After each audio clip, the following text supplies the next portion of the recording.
निर्भया हत्याकांड।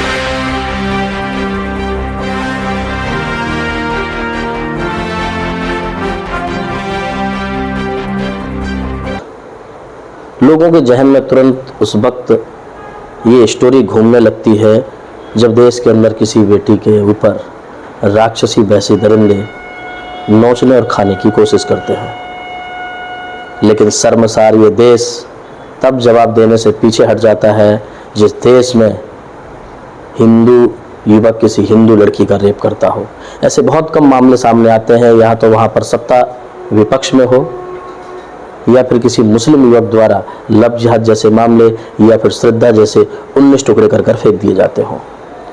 लेकिन शर्म की बात तब आती है जब एक हिंदू शिवम युवक 19 साल की लड़की को 3 दिन तक दिल्ली की राजधानी यानी कि देश की राजधानी दिल्ली के गुरुग्राम के अंदर 3 दिन तक बंधक बनाकर रखता है और उसके साथ उस कदर की बर्बरता करता है जो आप सब शायद अपने दिमाग में जब सोचेंगे तो सोचकर आप शायद बेहोश हो जाए या फिर आपको चक्कर आ जाए।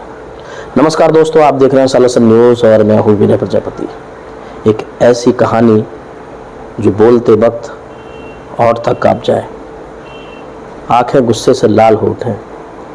लेकिन शर्म तब आती है जब देश के ठेकेदार हिंदू खुद की बहन बेटियों के ऊपर हो रहे अत्याचार को एक धर्म के साथ जोड़कर देखते हैं। कोई मुस्लिम युवक अगर किसी हिंदू लड़की को भगाकर भी ले गया तो शहर के अंदर आगजनी जैसा माहौल हो जाता है, बवाल शुरू हो जाता है, पत्थरबाजी शुरू हो जाती है। हजारों की संख्या में हिंदू पुलिस स्टेशनों को घेर लेते हैं। लेकिन मैं तो ये कहता हूँ कि जब इस तरीके की घटना कोई हिंदू युवक करता है तो आखिरकार तुम्हारी मानवता, मर्यादा, संस्कार, संस्कृति कहाँ मर जाती है? क्या सारे हिंदू संगठन के ठेकेदार भी राजनीति के तलवे चाटने लगे हैं? धर्म, संस्कार, संस्कृति, महिला सशक्तिकरण, बेटी बचाओ बेटी पढ़ाओ के सारे नारे कूड़ेदान में डालने के लिए बनाए गए हैं। 16 फरवरी से 18 फरवरी 2026 को जब वो घटना जहन में आती है तो रूह कांप जाती है। लेकिन ना इसको श्रद्धा हत्याकांड बताया गया, ना ही इसको निर्भया हत्याकांड बताया गया। आखिरकार क्यों? क्योंकि हिंदू युवक जो शिवम था वो किसी बड़े घराने से था या राजनेताओं से उसके ताल्लुक थे।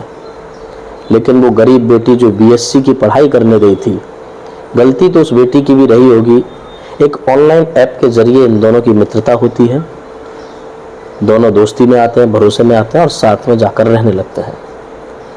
लेकिन उस भरोसे के बाद वो युवक 16 फरवरी से 18 फरवरी तक उस लड़की को बंधक बनाकर रखता है। उसके मैन पार्ट से लेकर शरीर के हर अंग को गोद देता है। उसके सिर पर रॉड, कांच की बोतल और मिट्टी के घड़े से वार करता है।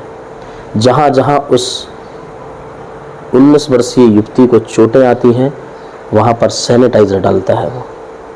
आप सोचकर देखिए, जब आप इस स्टोरी को सुन रहे होंगे, हमारे चैनल के माध्यम से जब ये कहानी आपके कानों तक पहुँच रही होगी तो आपके मन में क्या सवाल उठ रहे होंगे कि आखिरकार जहाँ पर खुद वो सरकार है जो सबसे बड़ी हिंदू सरकार बताती है अपने आप को, बेटी बचाओ बेटी पढ़ाओ के नारे भी वही लगाती है, लेकिन कहीं ना कहीं आप देख रहे होंगे कि जब से वो सरकार बनी हुई है तब से हिंदुस्तान के अंदर लड़कियों का गायब होना, किडनैप होना और रेप होना आम बात होती जा रही है। आप चाहे कोलकाता नर्स का कांड देखेंगे, हैदराबाद में हुई वो 2016 की घटना, हाथरस में घटी वो 2020 की घटना, और लगातार इस तरीके की घटनाएं यूपी, बिहार, एमपी, ऐसा शायद हिंदुस्तान का कोई राज्य न बचा हो जहां पर इस तरीके की घटनाएं न हुई हो। लेकिन जहां पर बीजेपी की सत्ता नहीं है, दूसरी कोई सत्ता है, वहां पर बवाल हो जाते हैं।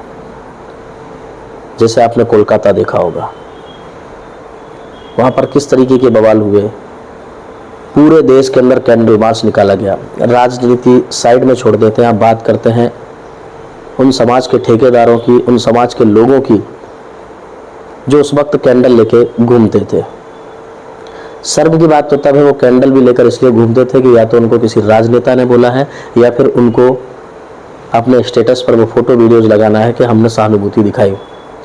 लेकिन जब कोई हिंदू में इस तरीके की इतनी बड़ी घटना को अंजाम देता है, उस वक्त तुम्हारी मान मर्यादा, तुम्हारी इज्जत सम्मान, संस्कार, संस्कृति कहाँ मर जाती है? क्या तुम्हें कभी शर्म आता है? इस तरीके की घटना अगर तुम्हारे खुद के घर पर हो और कोई हिंदू व्यक्ति करे, तब भी इसी तरीके से चुपचाप बैठे रहोगे? हाल ही में 3 मार्च होली के दिन वापी के रामबाड़ी में एक घटना घटी, जहां पर 2 नाबालिग हिंदू युवकों ने होलिका दहन के बाद उस अग्नि पर पेशाब की। उसके बाद लगभग 600 से 800 की संख्या में हिंदू वहां पर पहुंच गए और काफ़ी बवाल भी हुए। हालांकि नाबालिग बोलकर उनको छोड़ दिया गया। इसके बाद इस घटना को पूरी तरीके से शांत कर दिया गया। लेकिन क्या सिर्फ हिंदू और मुसलमान ही चलेगा, या फिर जो आरोपी है उसको आरोपी समझा जाएगा? कोई एक घटना ऐसी नहीं है जहां पर आप देखोगे कि किसी हिंदू युवक ने हिंदू बेटी के साथ इस तरीके की घटना को अंजाम दिया है, उसके बाद कोई आक्रोश रैली या फिर देश के अंदर बवाल हुआ हो। सिर्फ और सिर्फ हिंदू मुस्लिम जब होता है, लव जिहाद जैसी घटनाएं जब होती हैं, तभी लोग सामने आकर खड़े होते हैं और तभी आवाज़ चिल्ला कर अपनी आवाज़ निकालते हैं। बीते 1 वर्ष पहले वापी के छीरी विस्तार की एक घटना, नवविवाहिता लड़की अपने ससुराल से एक मुस्लिम युवक के साथ भागकर वापी आ जाती है। फांसी के फंदे पर झूलती हुई वो लड़की मिलती है। उसके बावजूद भी इस पूरी स्टोरी के ऊपर कोई कार्रवाई नहीं होती है, ना कोई संगठन छाती पीटता है। उस वक्त तो वो मुस्लिम था, उस वक्त कोई आवाज़ उठानी चाहिए थी। उस वक्त भी सभी अपनी खोली के अंदर दुम दबाकर बैठे हुए थे। उस लड़की के हाथ कटे हुए थे। फंदे पर जिस तरीके से वो झूली थी, सीन देखकर सीधे सीधे समझ में आ जाता था कि उस लड़की ने आत्महत्या नहीं की, उसको मारा गया है।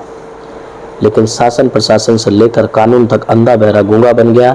और यहाँ पर बैठे समाज के ठेकेदार जो बड़ी बड़ी डींगे मारते हैं, और जब इस तरीके के वीडियो सामने उनके जाते हैं तो उनकी आवाज़ चली जाती है या फिर उनका खून खौल उठता है और फ़ोन करके फिर धमकी देने की कोशिश करते हैं। मैं उन सभी ठेकेदारों को चैलेंज करता हूँ, अगर है तुम में दम तो लाइव डिबेट शो करने के लिए तैयार है ये विनय प्रजापति। अगर किसी को भी वापी के मामलों पर, चाहे वो लव जिहाद हो या किसी हिंदू बेटी का रेप की बात हो, अगर आप धर्म के ठेकेदार बनते हैं तो क्या इस तरीके की घटनाओं पर आपकी प्रतिक्रिया क्या रहती है? इस तरीके के प्रकरण देश में होते रहते हैं और सभी अपनी आंखों को मूंद कर बैठे रहते हैं। हमसे जितना हो सकता है उतना आवाज़ उठाने की कोशिश करते हैं और आप तक वो सच्चाई पहुंचाने की कोशिश करते हैं कि इस देश में किस तरीके का माहौल है। न धर्म के ठेकेदार आपके हैं, न यह धर्म आपका है। इंसानियत और इंसानियत से चल रहा ये समाज जितना ज़्यादा हो सके उतना विकसित हो तो ही ये राष्ट्र बनेगा।